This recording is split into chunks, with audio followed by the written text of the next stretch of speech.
a great pleasure to be here. Never been to Denmark before, so it's good to come and see. As you heard, my website is thecrowhouse.com.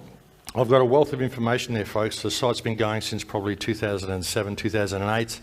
I've got literally hundreds of hours of radio shows up there. I've got 6 films that I've made. There's over 1,000 pages on the website now. It's all for free. There's no advertising. There's nothing to buy. It's all there for you guys. So make of it what you can and spread the information to as many people as you can. It's important that we do. So the name of today's talk is Reclaiming the Earth. It's a beautiful place, but we're doing things to it that aren't really the best. We're turning it into somewhere that we don't really want to be, and we have to do something about it. It's really getting out of control. This is Fukushima, of course, and it's just happening everywhere. So a lot of people think in this current mindset that we've got of spirituality and the New Age movement and we're all one and all this sort of stuff, a lot of people believe we can meditate our way out of this. If we just focus on what's good and ignore the bad, everything's going to change, we're all going to ascend to 5th dimension, all this sort of stuff. There's a new world waiting for us just on the horizon. Like this picture. This picture is actually called the Flammarion. It's a picture that was painted by a Jesuit monk, which apparently depicts the place that the monk found where the sky and the earth meet. And he went home to the church and he drew this picture to show them. I think that people who believe that we're going to ascend to 5th dimension and get out of this by meditation probably believe this guy actually found the place where the sky meets the earth. So I think we're in for a reality check, folks. I don't think that's going to happen at all, you know. We do literally create our reality. We create the reality by our emotional input and by what we do, but it's a test. This picture is called Wisdom's Dare. It's done by a very good friend of mine called Adam Scott Miller. And as you can see, the way he's depicted it in the picture, we do literally create our reality, but it's Wisdom's Dare. It's Wisdom's Dare. That's really what life is daring us to do. It's daring us to be wise. That's what I think anyway. That's what I get a lot of stuff from Adam's pictures, and that's what I believe. It's daring us to be wise. What sort of world do we want? We want this sort of a world, or do we want this sort of a world? This sort of a world, or this sort of a world? That's Gaza Strip, actually, and I'll get back to that in a little while. This is the sort of world I'd like. This is actually my world. This is Australia. I like to show a few pictures of Australia just to let you know what you're missing. But it's a beautiful place, folks. This is where I live. This is Tweed Valley. This is a beautiful place. It's actually just over the hill from where I live. Yeah, where I live is just as good as that. It's a beautiful place. That's Australia. This is up in my backyard. Some trees in the backyard. Beautiful place. And these are my people. The Aboriginal people of Australia are the people that I consider to be my people. The Numbal people of Western Australia in particular, who adopted me into their tribe in 2011. And they're a beautiful people, the original people of the country. And what they're suffering is really parallel by what's going on in Gaza Strip right now. What's going on in Gaza is ethnic cleansing, and that's what's been happening to the Numbal people as well, to the Australian Aboriginal people, is ethnic cleansing. Just been taken out over a very long period of time. How do you create a police state? Well, you need lots of laws, you need lots of police. How do you do this? You create lots of crime. That's the way you do it. And all we need to do to create lots of crime is make it look like there's lots of crime on the books. And that's the way they do it. So how do you do it? Okay, well, we've got these laws here. We'll just make it illegal to walk on the grass. We'll make it illegal to walk your dog on the beach. We'll make it illegal to do all this everyday stuff that people do. And then suddenly people are being fined for everyday activities. And then the government comes out and the media comes out and goes, oh my God, look at the crime figures. The crime figures in Denmark are just astronomical this year. And you go out, you're looking around going, I'm not seeing a lot of crime. I'm not seeing a lot of crime on the streets. I'm not getting robbed. What's going on? Where's all the crime? But gee, it says in the paper there's all this crime. So of course, we need more police. We need more laws to deal with the crime. But every new law you create a new crime. That's what a law is. It's the creation of a new crime. Think about it.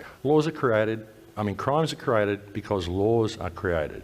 With Obamacare that just came in America last year or something, Obama announced the creation of 40,000 new laws to go with Obamacare. Okay, this is the creation of 40,000 new crimes. And now when people start breaking these laws, oh my God, the crime figures are astronomical, we need more laws, we need more police. Suddenly we've got a police state and nobody really did anything wrong. And that's what we've got, and that's how they do it. Hegelian dialectic, they've been doing it all the time, folks. Problem, reaction, solution. 9/11 is a perfect example. And if anybody thinks Arabs carried out 9/11, no one here thinks Arabs carried out 9/11, do they? Our own thoughts, folks. We see things that totally upset us, but we stay silent about them. And we shouldn't do that any longer, which of course brings me to Gaza. I have a real affinity with the people in Gaza, folks. I actually went into Gaza Strip in 2012 and I snuck in through tunnels to get in there. It was quite an amazing experience. But a lot of people don't understand what's going on with Gaza. It's just this thing on the news, this mess, this religious war that people perceive is going on, and they just wish it would go away. But what's important about Gaza is that what we see in Palestine today and how it affects everybody is that what we see is a system of warehousing and surplusing human beings. This is your warehouse and this is your surplus. And what they're doing with these people is absolutely disgraceful, and this is ethnic cleansing, and it's been going on for 67 years. Now, this is what's happened with Palestine. When Israel was formed, this is what it used to look like, but then it became this when they set up the boundaries. How they ever thought that would work, I don't know, but obviously they didn't think it would work. That's why they set it up that way. But this war's been going on ever since 1948 when this happened, or 1947, and all through it, Israel's been crying victim, while Palestine has been gradually decreasing in size. So who is the victim here? What's really going on? In West Bank, this is West Bank, actually that's West Bank in about 2005, it's a lot smaller than that now. In West Bank there are actually 760 checkpoints in West Bank. And you imagine that, I don't know what the size of Copenhagen is, but if anybody here who's been to Australia, West Bank is about the size of Sydney western suburbs in Australia. 760 checkpoints, takes up to 6 hours to get through a checkpoint. That's what they've got in West Bank. And what we see in Gaza is a group of people who decided they didn't want the checkpoints anymore, so they voted for a different government called Hamas, who said that we'll get rid of the checkpoints, we'll stop the Israeli land settlements, and we'll let the people here be free. And because they did that, they were named as a terrorist organisation. They built a wall around the country, and they've been bombing it ever since, basically. And what you've got here is an area of land that's 25 miles long, 4.5 to 5 miles wide, hemmed in by a wall, and you've got 1.8 million people in there, over 900,000 children in Gaza Strip. Over half the population is children. Of course, that number has probably dramatically decreased now from the recent Israeli incursion. What they were voting for, folks, when they voted for Hamas was an end to this, an end to the bulldozing of Palestinian homes and an end to the checkpoints. Someone who knows the bulldozers very well, actually, is this lady, Rachel Corrie. Has anyone heard of Rachel Corrie? Rachel Corrie was an activist she's actually quite well known for a 5th grade speech she put out, which is a very, very powerful speech. But she stood in front of an Israeli bulldozer to try to stop it bulldozing a doctor and his family's home. The Israeli bulldozer actually ran over her. And it didn't just run over her, it went right over the top of her until she was under the back of the bulldozer. Then it lowered the blade and backed up over her and flattened her into the road, like it was flattening out the road. And her case went to trial while I was in Gaza Strip, so it's especially poignant for me. The bulldozer driver was, of course, exonerated of any wrongdoing. Rachel just happened to be in the wrong spot at the wrong time. He claimed he didn't see her, even though she was standing in front of him with a fluorescent jacket on, with activists all around the bulldozer screaming for the driver to stop. So that's the situation. This is what she was protesting against, folks. This is the Israeli settlements that go on in Gaza. They just basically come and take your land, usually in the middle of the night. They'll come in and shift families out. They just say, you don't live here anymore, it's now Israeli land. And they build these settlements. And these aren't log cabins, folks, these are major settlements. And of course, Jerusalem, the West Bank, the Palestinian side of Jerusalem has a big wall around it, but it's not an apartheid system. And that's basically Jerusalem. And Gaza has a much, much bigger wall around it, including guard towers. And it's to stop this. And that's why they voted for Hamas. So I went in there in 2012 with a guy called Ken O'Keefe. And these are the checkpoints. These are what they were protesting against. The Israelis didn't treat them very well at the checkpoints. There were far too many fathers stolen from their children, far too many children stolen from their parents as well. At the moment, there's around about 6,000 people in Israeli detention centres. There's about 1,000 children or 1,500 children under the age of 18 in Israeli detention centres at the moment. People just picked up at checkpoints, picked up for whatever. Doesn't really matter, they're only Palestinians, so we put them in jail. They inject them with pathogens before they release them, all sorts of stuff. It's absolutely terrible what these people go through. But when I got there, I went in with this guy, Ken O'Keefe. We actually snuck in through a rebel tunnel. It wasn't a Hamas tunnel, it was a rebel tunnel. 50 metres underground it was, folks. We went down through this shaft like this on an angle. We had to lower ourselves down with ropes. and I'm looking at this little tunnel. It's about this high, and it goes from about here to that wall away. And I'm looking at that and I'm thinking, I wonder what's around that corner. I wonder if there's a grave around that corner. Because we're in Egypt, we couldn't even speak the language of these kids. We thought we were going through an official Hamas tunnel, and they led us to a rebel tunnel. And we went into this thing, and I shone the torch around the corner, and I looked, and this tunnel went on for ages, and I thought, well, it's not a grave. That's a good sign. In we go, you know. And we went into this tunnel, and it ended up being about this high. And I don't know how long. It must have been at least a couple of kilometres long, maybe a mile, maybe more, I don't know. We were underground for about an hour and a half, crawling on our hands and knees through Rafah, underneath the Rafah crossing. We came up in Gaza Strip, and what I found in Gaza was a bombed-out war zone and a world of children. I went in there, I made some school desks for some school children, some kids that were in there from the Samuni family. Terrible ordeal the Samuni family suffered in Operation Cast Lead in 2008, 2009. It's a situation where the Israelis, they always land on the Samuni land. They got this one particular family. They hoarded all of them into this one building, 97 members of this family, the extended family, the whole street is Samunis. They got them all into this one building. They terrorised one particular section of the family, a woman called Zanad Samuni, who's got 8 children. She was in the house with 7 of her children and her husband when the Israeli soldiers arrived, made them all sit down in the lounge room, and then they said, who's the head of the house? The father stood up, so they shot him straight away in front of the family. They hoarded the rest of the family into the back room of the house. Then they brought all the furniture into the room and they smashed it up. They built a bonfire in the back room of the house. All the people were sitting all around the room, sitting around the walls of the room. They lit this huge bonfire in the room. Then they went outside and they just fired machine guns through the windows just above their heads. Made them sit in there for about half an hour, just terrorised them for no reason at all. Waited till the room was so full of smoke that the baby was literally choking, and then they allowed them to leave. They separated the mother from her family. They sent the children into the room with the rest of the extended family, told her to go up the road to her neighbour's house or her friend's house, her family's house. And she went in there, she found they'd all been shot in the head. She went across to the shop to get her small son, who's 4 years old, called Ahmed. She found he'd been shot twice in the chest and once in the head, but he was still alive. The bullets had been placed carefully, so they'd punctured the lung, but they hadn't actually killed him. They weren't in the heart, they were just off-centre and shot just through the side of the head so that he wasn't dead, he was alive. She carried him around for a day and a half trying to get medical aid and medical attention. They'd blow up every ambulance she walked to. They absolutely terrorised her, made her carry her 4-year-old son around for a day and a half while he died. While this was happening, the rest of the extended family was hoarded into a room and it was hit with rockets. Once the 97 family members were in there, they shot it with rockets. They killed 29 family members in one go. Now this is an area, this is a room which is about probably the size of this group of people sitting here. That's the size of the room. Now think about it, 97 people hoarded into this room, and then the room was hit with rockets. 29 people died, and they were left in the rubble for 4 days before they'd let them out of the room. You got mothers lying next to their dead children, children lying next to their dead siblings and dead parents. Nobody's allowed out. Whenever the children would try to come out, waving white flags, the Israelis would shoot at them. And that's just one family. This happened to so many families in there. And what we've seen in the recent incursion in there is there was actually 92 entire families exterminated in this last incursion. And these are big families, like the Samuni is 97 family members.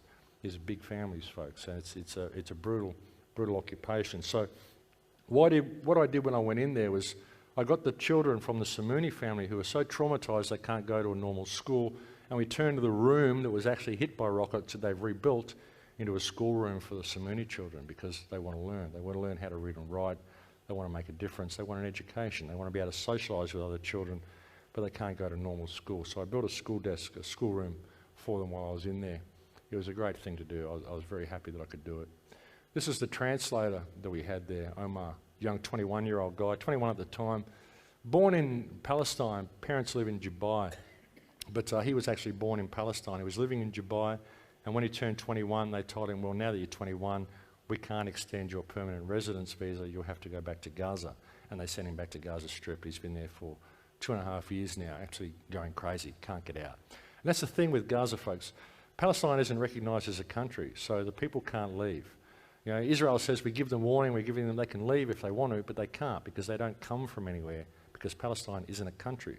So therefore they have no passports, they have no permanent names, they don't have anything because they're not registered, any of this sort of stuff, so they can't leave because they're classed as non-people.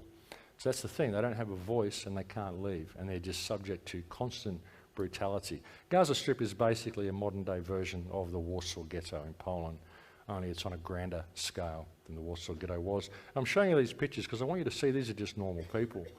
This was a university that I lectured at while I was there. They were absolutely honoured to have a foreigner there, a Westerner there talking to them.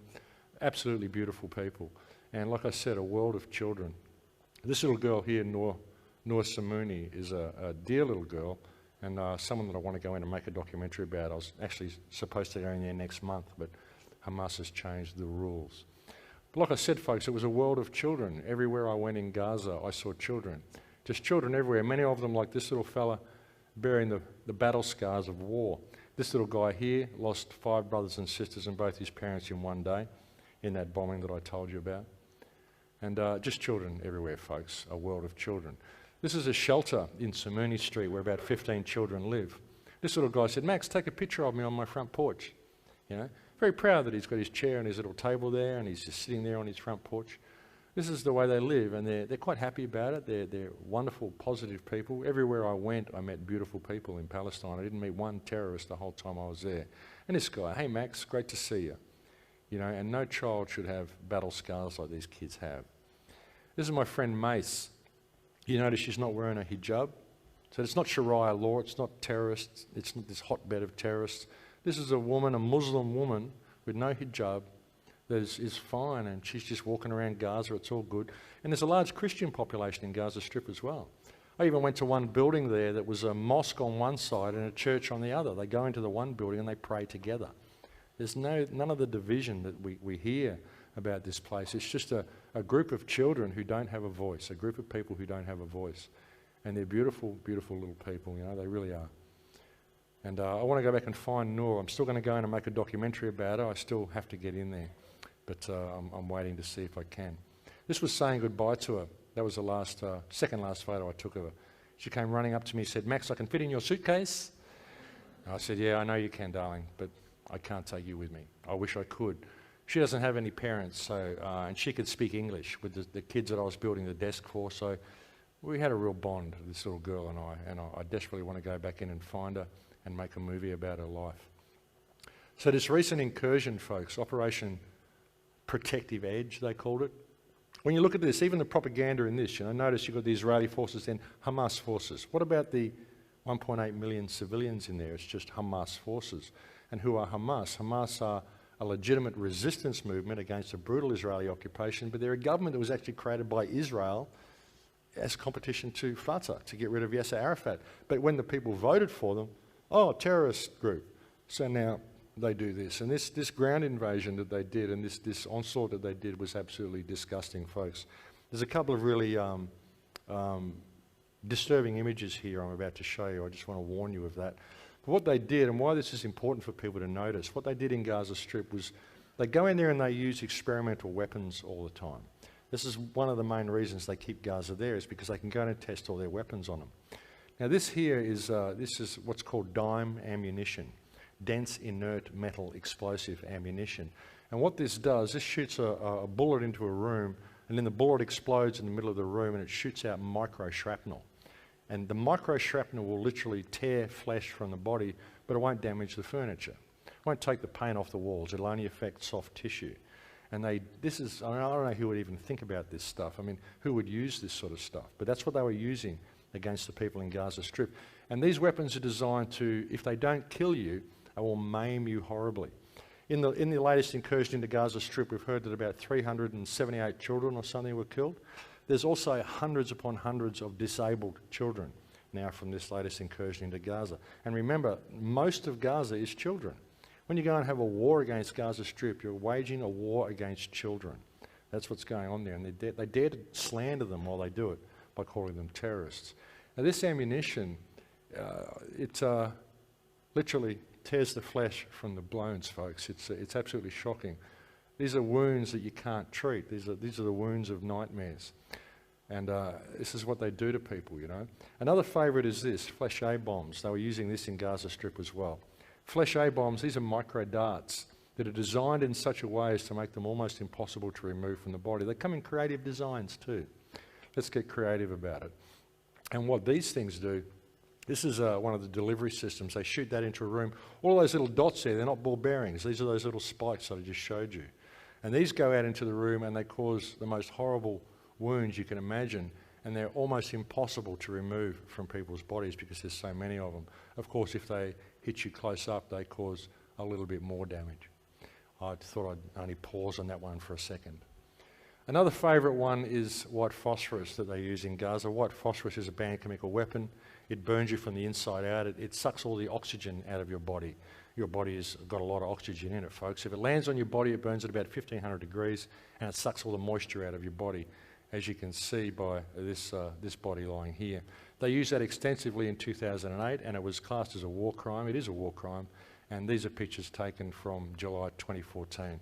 So using it again, they say they don't target civilians, but they let these bombs off in the air over residential areas and they just blanket the whole place in white phosphorus. And even if you breathe it in, it starts burning you from the inside out. Very bad stuff, folks. And they use it against these kids. That's what got me so upset about what's going on in Gaza at the moment, is that it's a war against children using the weapons from hell. You know, this is little Nora. This was the last picture that I took of her. They say the eyes are the windows to the soul. And she's an old soul, folks. She's a beautiful soul. But they say the eyes are the windows to the soul, so this picture tells me more about Benjamin Netanyahu than I think I ever needed to know. But that's the sort of soul that would turn this into this and claim that it's self-defense. That's actually the power station being blown up in Gaza.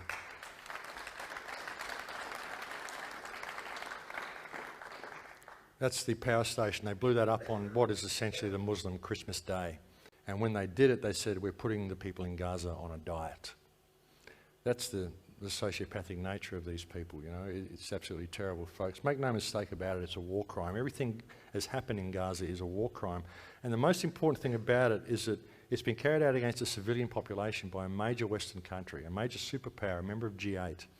This isn't Rwanda, this isn't Idi Amin, this isn't Ukraine, communists, or whatever you want to call it, you know. This isn't anything that we, you know, some deep, dark terror organisation. This is a major player, a member of G8 that is using banned chemical weapons and experimental ammunition against a population of children walled in. And this is something we need to pay attention to because all of this has been supported by our governments. Any government that supports Israel is supporting this. And when I speak out about Israel, I'm not speaking out against Jews. It's important to understand that. I'm speaking out against the criminal system, which is the Israeli government. And it isn't just the Israeli government. Israel isn't just a rogue state. All of our states are rogue states. Anything that supports this is a rogue state. Any government that supports the permanent economic slavery of their system, their citizens, is a rogue state. But what this has done is it's provided an opportunity for us. Because everything Gaza that just happened in Gaza was a war crime. Simply conducting a war against a population of walled-in children is a war crime. Blowing up mosques is a war crime. Blowing up ambulances, hospitals, schools, this is a war crime. Blowing up the UN school, all the hospitals they blew up, almost every hospital in Gaza. Taking out the waterworks is a war crime. Taking out the power plant is a war crime. Taking out the ancient monuments that they just took out. They took out stuff in Gaza Strip with this latest incursion that had been built in 300 AD. These are buildings that are Palestinian culture going way back, way back. And this again is another form of ethnic cleansing. You take out all of their culture, any trace that the Palestinians ever existed. And it's a war crime. All of it has been a war crime. And what we can do now is we can pressure our governments to make sure Benjamin Netanyahu is charged with war crimes and the Israeli government is charged with war crimes. How does that benefit us? Well, because once Benjamin Netanyahu is charged with war crimes, even if it doesn't stick, which it probably won't because of the power of veto and what the United States does and how they control the UN anyway, at least the charges have been put forth and it's been acknowledged that the government committed war crimes. But that won't happen if we don't pressure our politicians to do it.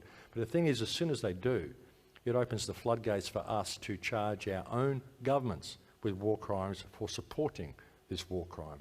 And we don't need the UN for that. You can charge the government of Denmark under your own laws if this government is found to have supported Israel through this latest incursion. And that's a huge thing for us. We can all do that. And if we don't, then they've just shown us what they're prepared to do against civilian populations. And this again, this is why it's dangerous building things like alternate communities, folks. You go out and you build yourself a little alternate community here, and we're all awake and we all have this stuff and we're going to create a working model.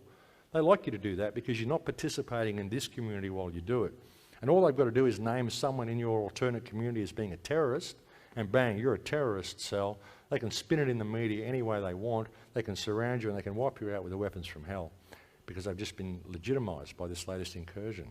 So if we don't pay attention to what's going on in Palestine, then as I've often said, the way of Palestine will be the way of the world, because what it is a system of warehousing and surplusing human beings. And this will be applied to all of our countries if we don't pay attention. Because it is a war crime, folks. Everything they've done is a war crime. From the killing of children to everything. Everything they've done. And that's just what it looked like halfway through the invasion, the list of children that have been killed. And these are the Hamas rockets, folks. This is what Israel's defending themselves against. We're always hearing about these terrible rocket attacks. These are skyrockets. These are metal pipes powered by fertiliser that come over and put a hole in your roof. They only kill you if they land on your head. Here's a big collection of them. They say, look at all the terrible rockets they're sending over. They're sending hundreds of rockets over. But how come you've got them all there on a shelf to show us? It's because they don't explode. They're just pipes. They're fertiliser-powered pipes. That's what they do. That's terrible, isn't it? I mean, imagine that. Imagine that in your yard. How terrible. That's what the Israeli rockets do, by way of comparison. There's the comparison there. I mean, there's a big difference between these rockets, folks. These ones put a black splodge on your road. But of course, the people of Israel are scared to death of these as well, because the people of Israel are terrified by their own government. They're terrorised by their own government. The government's constantly letting out air raid sirens and stuff. So they think, oh, there's these terrible rocket attacks coming, but we're deflecting them through our Iron Dome program. The Iron Dome program is a hoax. It's just a computer program that puts extra dots on the screen. You get one of these rockets launched from Gaza, the Iron Dome program will put 9 more on the screen and then shoot 9 of them down. And then this one falls short anyway because they never hit anything. They hardly ever kill anybody. I don't think anybody's actually been killed by Hamas rockets. Maybe a couple, but I don't think they've actually killed anybody with these things. So you've got to wonder, I mean, they provide the perfect opportunity that Israel needs to keep attacking Gaza. So what's the point of these things, you know? But the Iron Dome program is a complete hoax, but that's what is used to terrify the Israeli people. And the Israeli people, I mean, this is one of the most programmed societies on earth. It really is. I was speaking to an Israeli woman, and she was telling me how terrible it is that the Muslim mothers and the Muslim parents want to sacrifice their children. They worship death and they sacrifice their children. And that when you go and raid a Palestinian house, they hold their children up for you to shoot. That's what they believe. They say they hold their children up to shoot. It's terrible that they do this. But I said to her, look, hang on, if you're a mother in a house and you just were there with your child and there was an army bearing down on you, what would you do? Would you cower in your room? Or would you go outside and hold your child up to say, hey, look, it's just a mother and a child. There's no soldiers here. Don't attack us. Oh, no, they hold them up to shoot. I'm going, but why do you shoot? If they hold the child up, why don't you shoot the parent? If you're so concerned that the parent is holding the child up for you to kill the child, why do you kill the child? Who's guilty, the mother for holding it up or the soldier who shoots the child? But they hold their children up to say, hey, look, it's just a mother and a child, don't attack us. But the Israelis believe that, oh no, they want us to kill the children. And so they kill them. And of course, it's the Muslim that's to blame. It's an amazing program, folks. It's incredible. And the thing is, you try to talk to these people and they're programmed. They're programmed by a false history. And they're not lying to you when they tell you this stuff. This woman had tears coming down her face. She literally believed what she was saying. And no matter how much I tried to tell her the truth, she wouldn't listen. She was completely programmed into this reality. So that's what we're dealing with. So can you hate the Jews for what they do? Well, no, they're programmed into what they do. And a lot of it is through the supremacist religious system because they're heavily indoctrinated into the religious system. And as I said, all religions have a seed of supremacism at their root. That's the basis of the whole thing. And this is what they're doing, folks. This is Gaza. It's unbelievable. But see, everything Israel tells us is backwards. They tell us that the Gazans use Palestinian children for human shields. Here's a Palestinian children being used as a human shield by Israeli soldiers. As you can see, they make pretty good footstools as well, you know. And they tell us that the Palestinians are trained to use weapons at an early age. And here are the people training their children. There's a young girl with a bazooka. She looks like she's 3.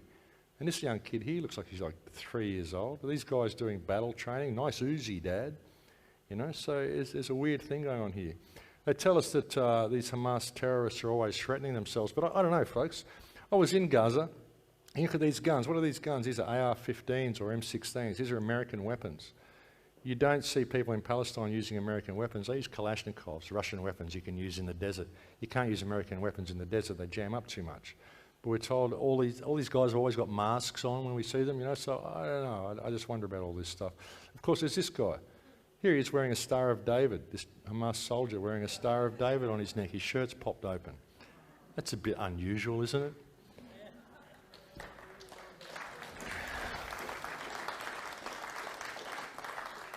And again here, it's an American M16 or AR-15. It's an American-made weapon. Of course, there's a website that's been constructed now, which will say, oh, no, this is taken from a training camp. We set up training camps where we have all these people dressed up in uniform and making them out to look like Hamas so we can train our soldiers.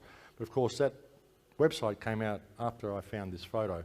So I would suggest maybe that website was created to cover up the fact that this photo actually exists and that that's actually an Israeli agent acting like he's a member of Hamas. This is how they do it, folks, because everybody born in Gaza is a terrorist, after all.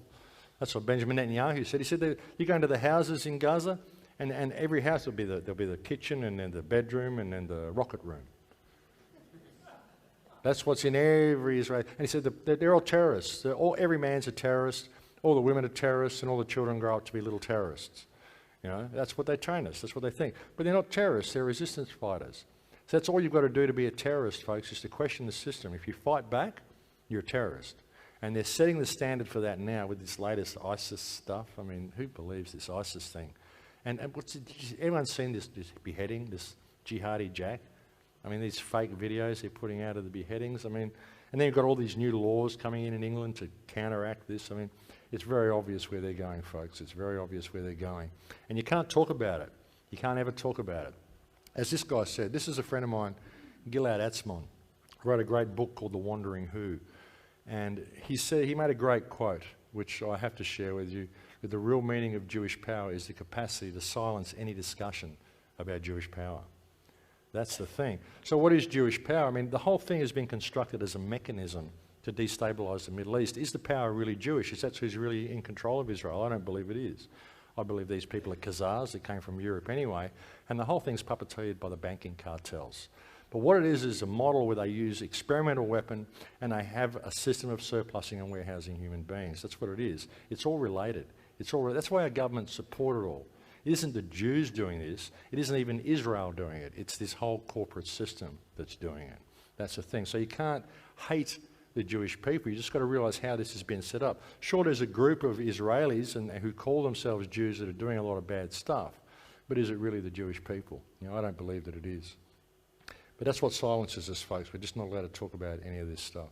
Absolutely incredible people, mate. We could really take a lesson from them. But we do it everywhere. This is Libya. We really helped them out, eh? What do you reckon? That's a lot better. I like that. That's a lot better look than this. This is called bringing freedom and democracy to people, folks. And we do it everywhere. You know where this is? Anybody know where that is? Very progressive looking place, huh? Afghanistan in the 1970s. It's before we got involved and freed them from their government, you know. And the Taliban and everybody that's in there, this was created because of the war against Russia, where America actually went in and radicalised the Muslims and taught them that the Russians weren't just attacking their country, they were attacking their faith. And they taught them about radical Islam and all of this sort of stuff. It all came from the West. We created all this. Even the whole Arab system, the whole Arab states came from the West. You look at the lines on the Arab states, these are drawn with a ruler. It's England that set up all of this stuff. They went over there with, Lawrence of Arabia, all that sort of stuff. They went over, they created the Suez Canal. And they went over there and they got all these sheikhs and they said, oh, you guys come to England and we'll educate you. Bring your children, we'll educate your children in Oxford and Cambridge. And by the way, you run the whole tribe. You're a king. And your children are princes and princesses, and here's your surroundings, here's your lands here. And they created the whole system. They created the whole hierarchical system of the Arab world. That didn't exist a couple of hundred years ago. It was created by the West for a very good reason, to break the whole place up, create warring factions with each other. We do it all the time, folks. We did it in Africa, did a pretty good job with Africa as well, I thought. That's, again, the Crown Corporation. And this, what about this? What about this stuff, folks? This has been mankind's companion plant for about 10,000 years, and suddenly it's been banned. And because it's been banned, now everybody's getting sick with cancers. Everybody's not having access to the medicines they need.